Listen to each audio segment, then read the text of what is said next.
안녕하세요. 복식의 잡토크.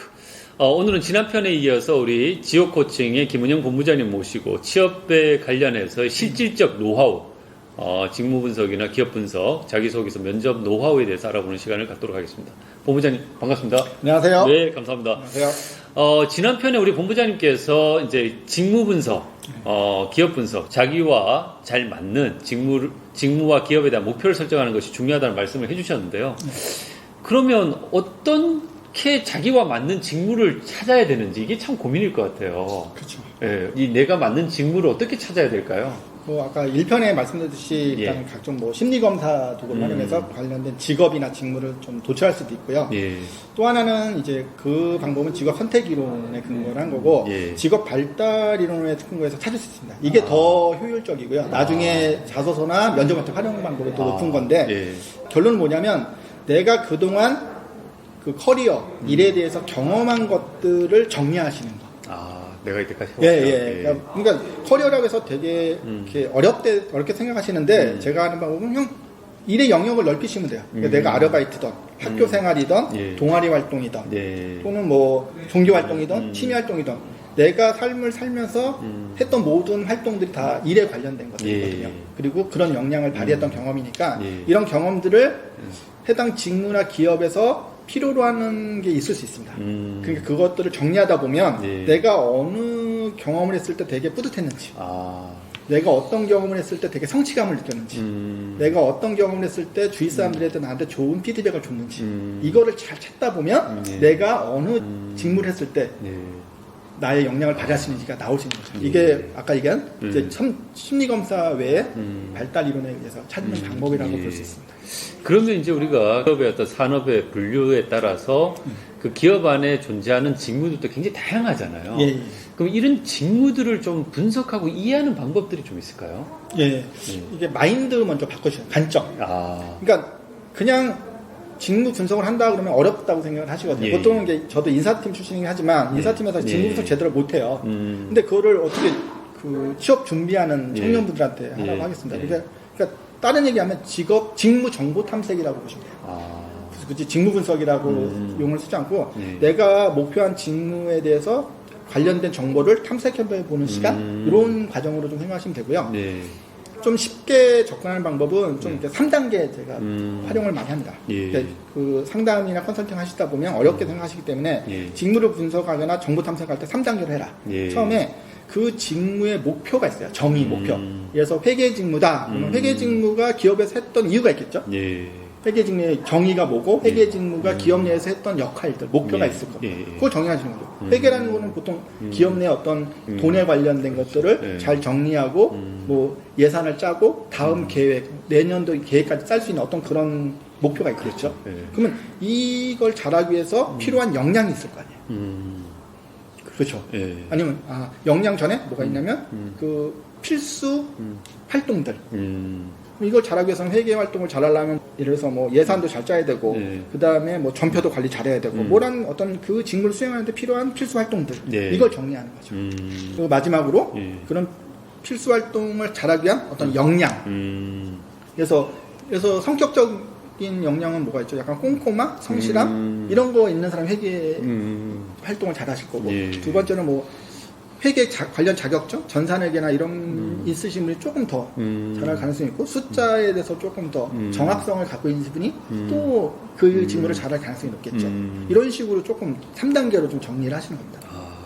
좀 어렵긴 하지만 이게 가장 정확하게 분석하는 방법입니다. 그럼 이제 정말 이제 뭐 취업 사이트를 보면 채용 공고 올라오는 기업들이 상당히 많잖아요. 근데 이런 기업들이 정말 어떤 기업인지, 나랑 잘 맞는 기업인지 이런 것들을 알기 위해서 기업 분석을 하기 위해서는 어떤 방법들이 있을까요? 이게 기업 분석은 더 어렵죠. 더 직무보다 기업이 더 많거든요. 그렇죠. 그러니까 NCS에 보면 직무가 1000여 개? 요즘 계속 늘고 같지만 1000여 개지만 기업은 뭐 몇백만 개가 존재를 하는 거니까 더 어렵습니다. 그래서 원래 직무 분석을 먼저 하고 그래서 기업 분석하기 전에 업종 쪽을 먼저 선택하는 게 좋아요. 그래서 내가 뭐 똑같은 회계 직무를 선택하더라도 제조업 쪽에 회계를 할 건지 또는 금융 쪽에 회계업을 할 건지 회계 쪽을 직무를 할 건지 거기에 따라서 내가 어필할 수 있는 게 좀 틀려지거든요. 그래서 기업을 선택하기 전에 뭐 업종을 먼저 선택하셔서 내가 이 업종에 얼마큼 부합되는지 이렇게 예. 먼저 보시는 게 더 순서가 맞다고 봅니다. 예. 네. 그러면 이제 이런 직무나 기업에 대해서 조금 내가 이해를 한 다음에 예. 실제로 이제 그 회사를 지원하기 위해서는 자기소개서를 작성을 해야 되잖아요. 그렇죠. 요즘 이제 뭐 자기소개서가 항목도 굉장히 다양하지만은 예. 이제 좀 러프하게 자기소개서 작성에 있어서 어떤 준비가 필요하고 네네. 잘 작성하기 위해서는 어떤 노력이 필요한지 좀 말씀을 좀 부탁드립니다. 그러니까 제가 올해도 한 300회 이상 이제 취업 컨설팅을 했거든요. 예. 이력서, 자소서, 이제 노하우, 이게 클리닉을 좀 요청을 받고 예. 그분이 써오신 것들을 이제 검토를 해봤는데 네. 가장 이제 공통적으로 네. 느끼는 문제점이 네. 내가 쓰고 싶은 얘기를 잔뜩 써놨어요. 아. 근데 실질적으로 취업을 한다는 건 뭐죠? 내가 누군가한테 채용이 된다는 개념이잖아요. 그렇죠. 그러면 그 기업이나 그 직무에서 필요한 걸 써줘야 되거든요. 그렇죠. 네. 근데 그게 아니라 그런 거 없이 그냥 내가 쓰고 싶은 얘기를 잔뜩 써나가는 게 문제죠. 그러니까 먼저 이게 그 사람들이 듣고 싶은 얘기냐 그걸 판단하는 거가 상당히 중요한 거예요. 그래서 자소서의 핵심은 아까 얘기한 그래서 기업이나 직무 분석을 정보 탐색을 먼저 해야 된다는 얘기가 그 쪽에서 내가 취업할 그곳에서 필요한 게 뭔지 그걸 먼저 파악하는 거예요. 아, 진짜 중요한 예, 말씀이죠. 관점 변화죠.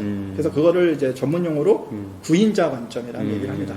그러니까 뭐 여러분들은 이제 구직자라는 용어를 쓰죠. 청년 구직자. 근데 여러분들 뽑는 분들은 뭐죠? 구인자라는 개념이거든요. 예. 그래서 구인자 관점을 좀 생각해 보는 거. 그러니까 컨설팅 끝나고 써온 거 보시면 본인이 써온 자소서를 보고 본인 같으면 본인을 뽑겠어요? 야, 냉정하네. 네, 이렇게 물어봅니다. 왜, 뽑는다면 왜 뽑았을 것 같아요? 예. 떨어뜨리면 왜 떨어뜨렸을 것 같아요? 역으로 물어봅니다. 그러니까 사장이 돼서 내 자소서를 보고 나 같으면 나를 뽑겠냐? 예. 본인 자소서에 본인이 그렇게 자신감이 없으면 문제가 있겠죠. 그렇죠. 요즘은 이제 기업들이 뭐 인적성 검사, 공기업 같은 경우에는 뭐 NCS 이런 거 기본적으로 많이 이제 네네. 채택을 하고 보고 있는데 이런 인적성이나 NCS 준비는 어떻게 하는 게 좋을까요? 이게 좀 그 민간 대기업이나 민간 기업과 공기업이 좀 틀린데 100% 맞지는 않습니다. 기업마다 좀 틀리긴 하지만 공기업 같은 경우나 민간 기업에서 이력서, 자소서 다음에 이제 필기시험 보통 있거든요. 그렇죠. 네. 근데 이 두 과정이 다 뭐냐면 모수를 줄이는 과정이라고 보죠. 그러니까 면접의 적정 인원을 산출하기 위해서 필터링 역할을 하는 그렇죠. 그런 거잖아요. 약간 네. 허들 경기라고 보시면 그렇죠. 돼요. 그래서 잘못 생각하시는 분이 이력서 50%, 필기시험 30%, 뭐 면접 20% 이렇게 뽑는다. 뭐 이렇게 뭐 이상한 얘기를 하시더라고요. 그러니까 이력서가 끝나면 서류 전형이 끝나면 그걸로 끝나는 겁니다. 그리고 필기시험이 끝나면 거기서 끝나는 거예요. 다시 제로 베이스에서 다시 시작하는 거예요. 그렇죠. 이런 개념입니다. 그래서 자 인적성이나 NCS 필기시험도 그런 개념으로 접근하셔야 되고요. 이거는 합격만 하시면 돼요. 이거를 뭐 100점 맞겠다 이런 전략은 저는 아닙니다. 그래서 이거는 모수를 줄이는 과정이기 때문에 내가 어떻게든지 합격을 해서 다음 허들로 넘어가면 된다는 개념으로 가져가시고 막 100점 맞으려고 막 여기에 너무 시간을 많이 투자하시면 안 되고요. 오히려 이런 시간에 면접이나 이런 것들에 좀 효과를 조금 이렇게 시간을 투자하시는 게 맞고 굳이 전략을 알려드리면 문제 유형이 있습니다. 예를 들어서 NCS 같은 경우는 뭐 그 대인관계 의사소통 능력, 문제 해결 능력, 수리 능력이 이제 메인으로 많이 나와. 10가지 영역 중에서 3개 항목은 거의 어떤 공기업이든 문제를 출제를 많이 하거든요. 그러면 거기에 관련된 문제를 많이 풀어보세요. 많이 풀어보시고 그럼 유형이 있잖아요. 뭐 어떤 그 그래프가 많이 나오는 유형이 있고 어떤 것들은 뭐 도표가 많이 나오는 유형이 있고 어떤 문제 유형이 있거든요. 내 성향에 맞는 문제 유형이 있어요. 빨리 풀 수 있는 문제. 얘는 시간을 아무리 많이 투자해도 안 풀려. 그러면 이런 것들을 좀 구분할 필요가 있습니다. 나하고 이렇게 궁합이 맞는 문제 유형. 그거를 잘 선정해 놓으시고 그거를 이제 많이 풀어보시는 거죠. 그러면 이제 실전에 어떻게 적용할 수 있냐면 보통 20분에 20문제 나오거든요. 그러면 20문제를 검토해보고 나한테 맞는 걸 먼저 탁탁탁 풀어보시고 그 다음에 2순위 그 다음에 가장 나하고 맞지 않는 문제는 맨 나중에 그건 시간 남을 때 풀 수 있고 그렇지 않으면 많은 분이 탈락하세요. 왜냐하면 나한테 맞지 않는 문제 갖고 시간을 다 포기하다가 뒤에 정작 풀 수 있는 문제를 못 푸는 경우도 있어요. 그래서 뭐 굳이 전략을 세운다면 나한테 맞는 문제 유형을 찾고 많이 실전적으로 풀어보시는 방법이 가장 좋은 방법이라고 볼 수 있어요. 왜냐하면 이건 100점 맞을 필요가 없거든요. 진짜 뭐 허들만 넘으면 되시는 거니까 그렇게 전략을 세우시면 됩니다. 마지막으로 이런 이제 면접 대비들은 어떻게 하는 게 가장 효과적일까요?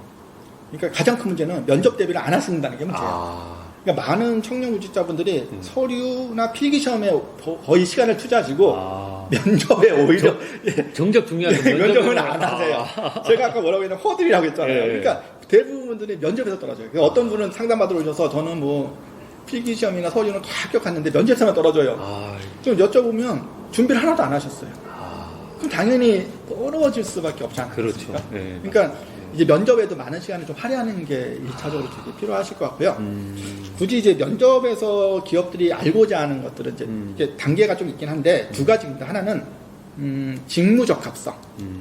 그러니까 좀 쉽게 얘기하면 이 일을 잘할 수 있냐라는 걸 좀 묻고 싶어요. 예.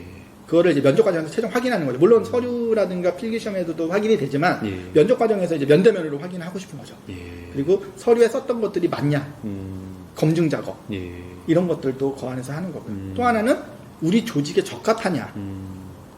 뭐 일만 잘하면 되나요? 우리 조직하고 맞는지, 우리 조직 문화하고 맞는지 이런 것들을 좀 확인해 보시죠. 예. 그러니까 이 두 가지를 면접 과정에서 물어보는 거예요. 아, 그러니까 이런 것들을 좀 많이 준비하셔야 되는 거죠. 그래서 예상 질문도 뽑고 거기다 답변도 준비하시고 이런 것들을 계속 아. 시간을 많이 투자해서 하셔야 되는 거죠. 아, 취업 준비생들이 꼭 알아야 될 엑기스 같은 알짜 정보만 얘기해 주셔가지고 너무 예, 도움이 많이 된 것 같은데요. 마지막으로 요즘 이제 취업 준비생들이 이제 뭐 면접 스터디, 취업 스터디를 많이 하잖아요. 예, 예. 혹시 뭐 스터디 운영에 대한 어떤 노하우라고 해야 될까요? 이런 거 좀 마지막으로 한번 한 말씀 좀 부탁을 드리겠습니다. 제가 이렇게 몇 군데 이제 이렇게 컨설팅을 좀 취업 스터디에 대해서 예. 해본 적이 있는데 네. 조금 본인을 조금 이렇게 드러내놓으시는 게 필요하세요. 그러니까 뭐냐면 취업 스터디 하는데 서로 마음이 안 맞으시면 얻겠다는 생각만 가시는 분 있어요. 그러니까 내 걸 안 내놓고 상대방 걸 얻겠다. 이러면 그게 스터디가 되나요? 아, 그렇죠. 그래서 혹시 스터디를 운영하는 분들이 계시다 그러면 서로 마음을 터놓고 본인의 걸 다 내려놓고 본인의 어떤 정보를 다 공유하고 예. 이런 식으로 서로 해야지 서로 더 윈윈이 되는 거지 나는 안 주고 네 거만 받아보겠다 이런 마음가짐을 가지는 스터디를 되게 많이 봤거든요. 그렇죠. 서로 지원하고 응원하고 서로 정보를 공유하는 그런 마인드를 서로 이제 하시면 네, 어떤 스터디 그룹이든 성공할 수 있을 거라고 생각합니다. 아, 예.